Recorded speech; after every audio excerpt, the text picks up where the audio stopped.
아니요, 처음 봐요. 본 적 없어요. 처음에는 뭐지?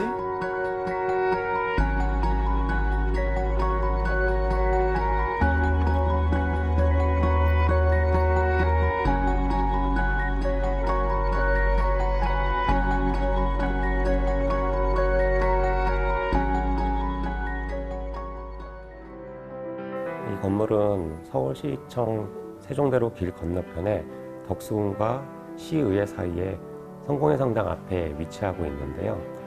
근현대사에 많은 일들이 벌어졌던 서울시청 광장을 내려다보는 공간이고요.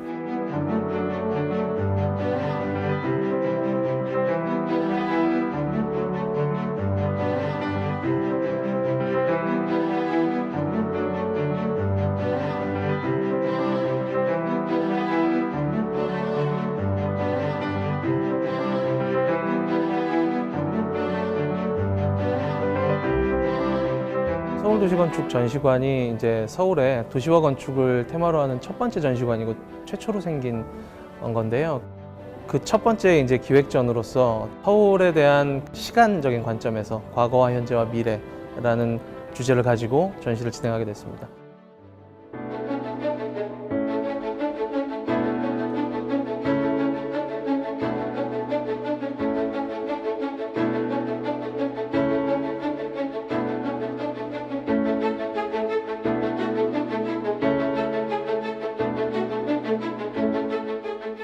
중요한 역사적인 맥락들이 굉장히 많은 땅에 저희 건물이 위치하고 있기 때문에 저희 건물들이 드러나기보다는 그런 것들을 주변을 받아들일 수 있게 단순하게 가야 된다고 생각을 했고요.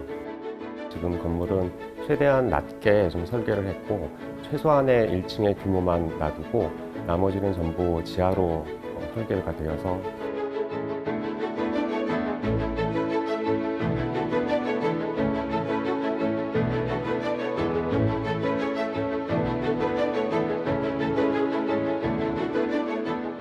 중요한 건물의 디자인 컨셉 중에 하나는 투명성입니다. 투명한 유리를 통해서 광장의 여러 장소에서 사람들이 서로 바라볼 수 있게 계획했습니다. 유리를 사용하게 되면 드러나지 않는 장점도 있지만 그 유리를 통해서 시선이 통과해서 보일 수 있는 장점이 있거든요. 내부 공간에서도 투명한 유리를 통해서 덕수궁 돌담을 좀 바라볼 수 있고 그다음에 전시장 안에서도 유리를 사용해서 서로 그 공간을 안에다 쳐다볼 수 있게 계획했습니다.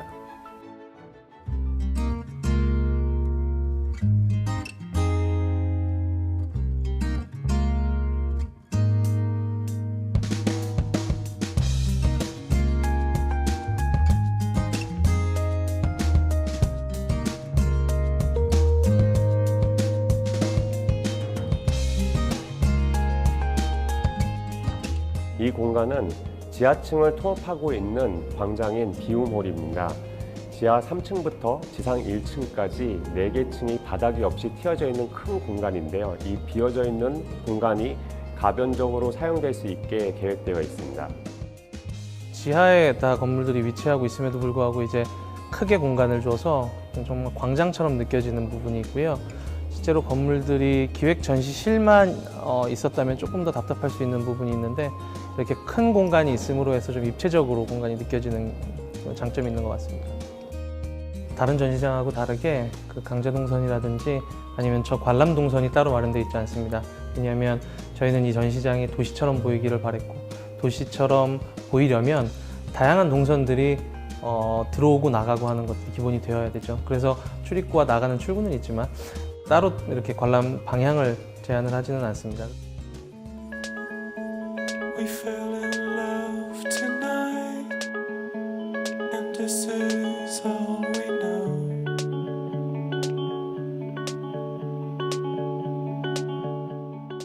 서울마루는 1:20의 경사로 기울어져 있는데요.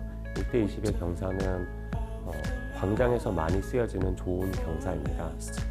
그래서 저희가 서울마루에 올라가게 되면은 기울어진 각도들 때문에 시선적으로는 시청 광장이 잘 보이지만 세종대로에서 많은 소음이 발생하는 것들이 어느 정도 좀 단절이 되면서 성공회 성당을 바라볼 수 있는 작은 안온한 광장입니다. 일단 뭔가 이렇게 겸손한 느낌이 들었어요. 너무 이렇게 앞장서서 보여지는 것보다도 좀 한 발짝 뒤로 물러서서 좀 고개를 이렇게 한번 숙이고 좀 다른 건물들을 더 도드라 보이게 하는 그런 도와주는 건물이 아닌가라는 생각이 들어요. On our way to answer.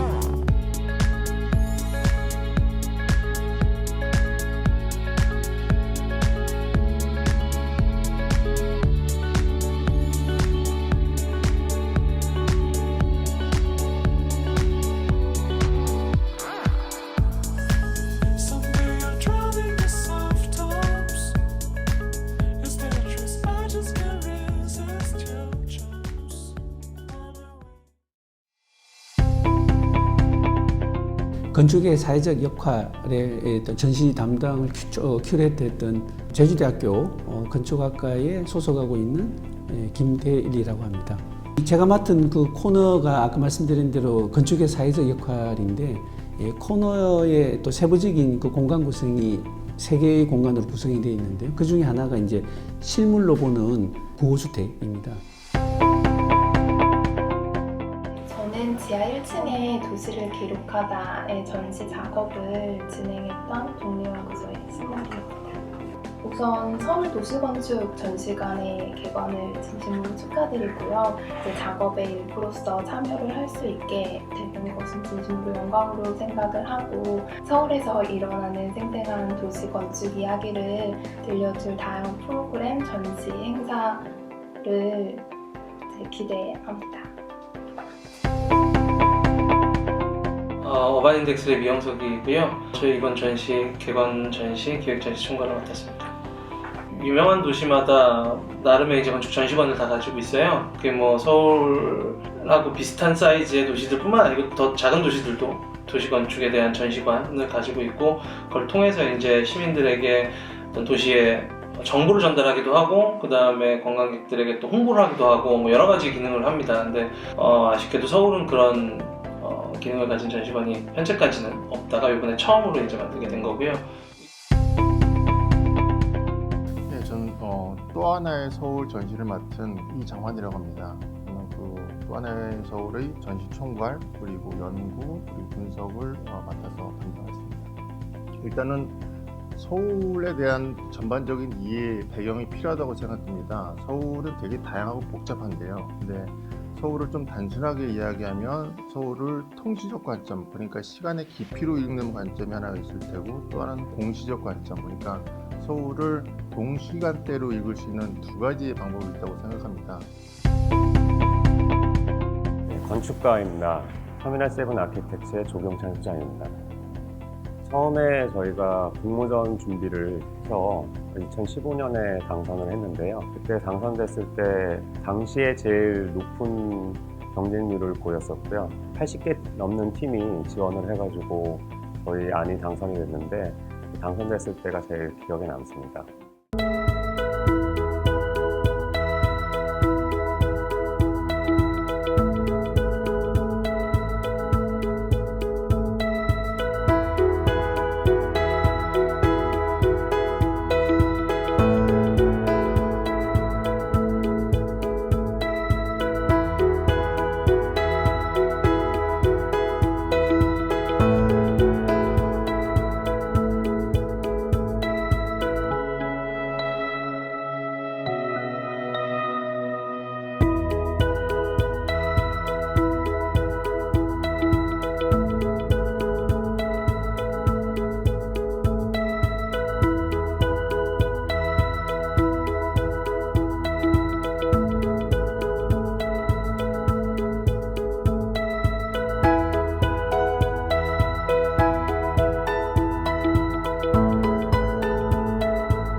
Also beim Co-Housing geht alles um Gemeinschaft, gemeinschaftliche Planung, gemeinschaftlicher Betrieb, auch Gemeinschaft dann im Leben, und das ist bei Co-Housing. Als Rotes Wien bezeichnen wir die Periode zwischen 1919 und 1933-34 in Wien als eine sozialdemokratische Stadtregierung, ein umfangreiches Reformprogramm für alle Bereiche des Lebens. Also sozialer Wohnbau ist eine Art des Wohnens für sozial Bedürftige, also für die am meisten brauchen. Public Housing ist eine weiterentwickelte Form, die viel komplexer inzwischen ist.